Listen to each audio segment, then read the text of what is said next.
ஒன்று உடையரானால் பல்நகமும் நகுவெள்ளி பனிவரையும் பார்க்கடலும் பதுமபீடத்து அந்நகரும் கற்பக நாட்டு அணிநகரும் மணிமாட அயோத்தி என்னும் பொன்னகரும் அல்லாது புகழ் உண்டோ இகல் கடந்த புலவு வேலோய்.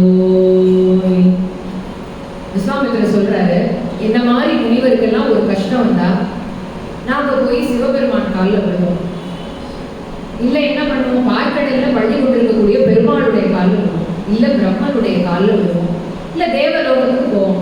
எங்கேயும் நடக்கலைன்னா ஐயோ அயோத்திக்கு உங்ககிட்ட வராம வேற யார்கிட்ட தசரதா நான் போவேன் அப்படின்னு ஒரு பெரிய ஐஸ்கட்டியை தூக்கி தலையில வைக்கிறார்.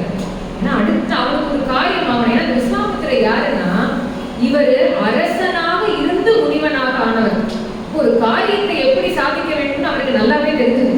அப்படி ஒரு பெரிய ஐஸை தூக்கி தலைமையில வைக்கிறாரு. அப்ப உடனே என்ன கேட்டாலும் நான் செய்கிறேன் என்று இப்படி கை கட்டி தசரதன் அந்த வாக்கை கொடுக்குறாரு. ஏன்னா அவ்வளோ ஒரு பெரிய ஐஸை தூக்கி வச்சா காரியம் நடக்காம இருக்குமா, உடனே ஓகே எது சொன்னாலும் நான் செய்கிறேன் அப்படின்னோட அடுத்து கேட்கிறார்.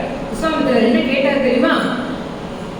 தருவன துள்யாகியற்றும் தகைவேழிக்கு இடையூரா தவம் செய்வோர்கள் வெறுவரச் சென்று அடை காமவெகுடி என நிருதர் இடை விளக்கா வண்ணம் செருமுகத்து காத்தி என நின் சிறுவர் நால்வரிலும் கரிய செம்மல் ஒருவனை தந்திடுதி என உயிர் இறக்கும் கொடும் கூற்றின் முளையச் சொன்னார்.